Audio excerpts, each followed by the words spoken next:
The Coroner. Written and read by Sharif. A sliver of light shatters the blackness. It grows and expands. The source. Fluorescent tubes hanging from the ceiling outside. A dark silhouette stands in its center, framed by the dark. Clicked. Electrical buzzing. And finally, a room is revealed. Stainless steel furniture, placed with care to maximize the space. At the far end, the wall is filled with metallic doors bearing a sequence of numbers.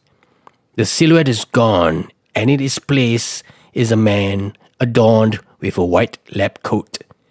On its left breast bears the name Daniel Tan. Daniel Tan trudging slowly into the mortuary. As he moves towards a metal cabinet in the corner, turns the coal handle downwards, a clack, and proceeds to grab a pair of latex gloves from his box. Wearing those, he then puts on a surgical mask. On a desk, he lifts a file. A coroner's report placed on it reads, Name Rosmawati binti Zainal. Age 34. Gender, female. Cause of death, severe head trauma. Fridge number 1032.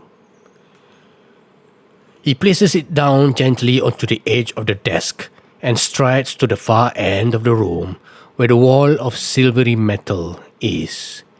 He grabs the handles with both hands and with a thud pulls out the metallic platform. Cold gas sips from it, and a white blanket is hiding something underneath. Daniel Tan carefully lifts the blanket that covers the top of the body, revealing the face of the deceased, dried red substance caked on the side of her head. There are no visible signs of injury on her face. The eyelids half closed, cold, dead eyes staring blankly back at him. Studying her features with intense curiosity, a sudden tinge of sadness and admiration overcame him. A thought crept into his mind: the cruelties of life. Lying lifelessly before him is a Malay girl whose life has been snatched from her by a drunken driver that crashed into her while crossing along Old Tampines Road. Thus, Daniel Tan enacts his role as a coroner by firstly lifting her chin, turning it to the right and then to the left, looking out for the injury that caused her death. The temporal bone was dented. Definitely, this is the cause of her demise.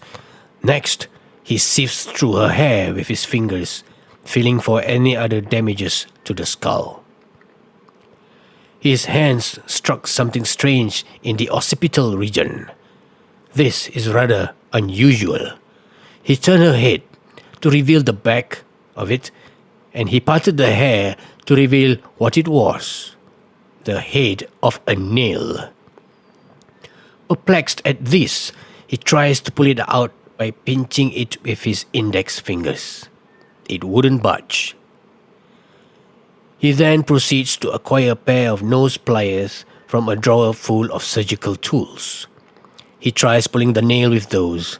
Again, it would not dislodge. He places his left hand over the right, lending strength to the effort, gave it a few forceful tugs. It finally loosened. His brows raised clearly, showing his surprise at how long the nail is. He approximated that it is close to 10 inches in length. He wonders at the probability of a nail getting embedded into her head. Perhaps this nail was lying on the road and somehow penetrated her skull during the accident. He placed the nail onto the surgical tray and rushes to the sink to wash his hands. Removing the latex gloves, he turns on the tap, rubs the soap bar to her leather, and washes both of his hands. Rubbing it on his lab coat, he pulls a chair, sat down on his desk, and with pen in hand, he begins to scribble his findings. Suddenly, as he was writing his report, he sniffs the air. A pungent aroma fills his nostrils. He stops and lifts his head. He sniffs again, loudly this time. Frowning, he turns around to see what could be the cause of this familiar smell permeating his senses. The sweet smell of frangipani. Then a deafening shrill reverberates all around him. This caused him to stiffen, his whole body filled with the pulsating of icy cold blood. He tried to get up, to run towards the door, but his body failed him.